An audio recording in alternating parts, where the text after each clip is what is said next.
trends will be, I would say, confusion will prevail, first of all, for some time, until we see a visible economic recovery signs and all that.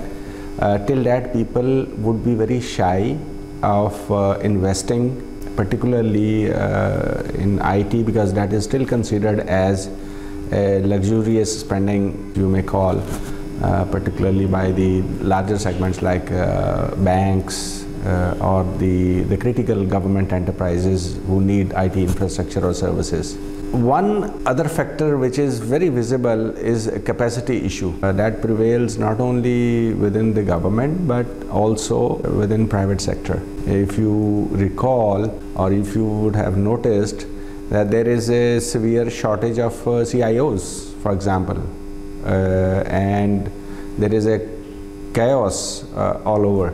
You don't find good managers who capacity to undertake or roll out larger projects successfully. So these are multiple issues. Spending is incorrect, if you may call, is incorrectly budgeted. So that becomes one cause of failure of projects, the other is the capacity, and so on. I think these are the constraints that we have to go through for some time. Focus on these kind of investments in bringing up the quality of management within themselves, very few.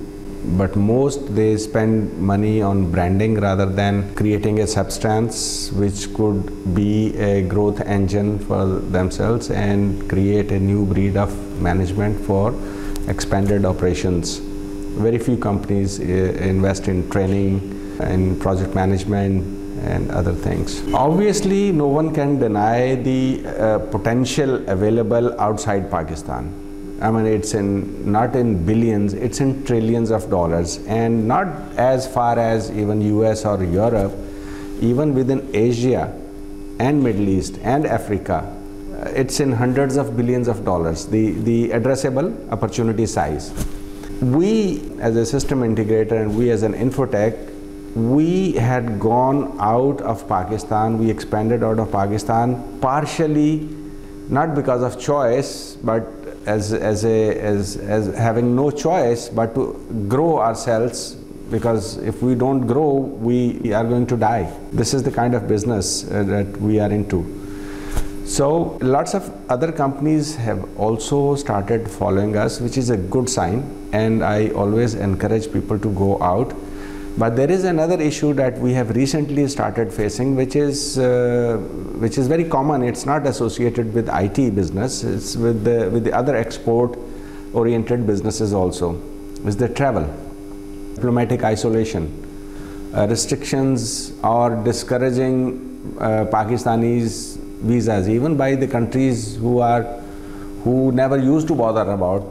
Now it takes about weeks for them to issue visas and the kind of questions. This is our diplomatic isolation actually, because our whole foreign ministry or foreign services are there focusing on one kind of issue, and they are forgetting about these issues, which are, there is a business diplomacy which is totally missing. We are not talking to countries that why you are delaying our visas. If we don't delay their visas, I mean, politically reciprocal is fine, but we need to go and do business outside. So we need to be flexible for our own reasons. It certainly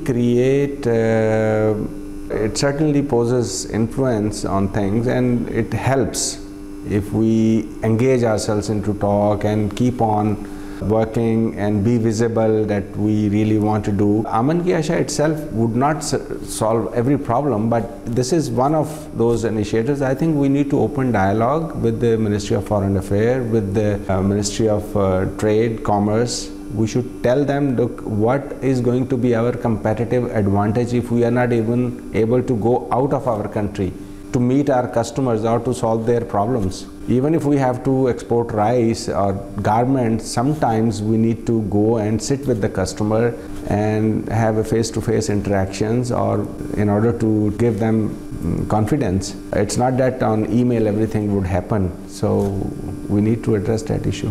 We are pretty much focusing on those 4 or 5 key segments that we are very good at, which is financial sector, banking, capital markets, government, public sector solutions like, for example, tax and revenue solutions, e-government things, and telecom. We have not yet identified many other areas that we probably would go and jump in very soon. But we are growing by geographies, because we need to cover now more territories in order to effectively capture opportunities available. For example, for last 3, 4, 5 years, we have been focusing much on Africa only and Middle East. But now we are going west. So we are tapping into Bangladesh, Nepal, Bhutan, Sri Lanka, Indonesia, and territories like that, Vietnam, for example.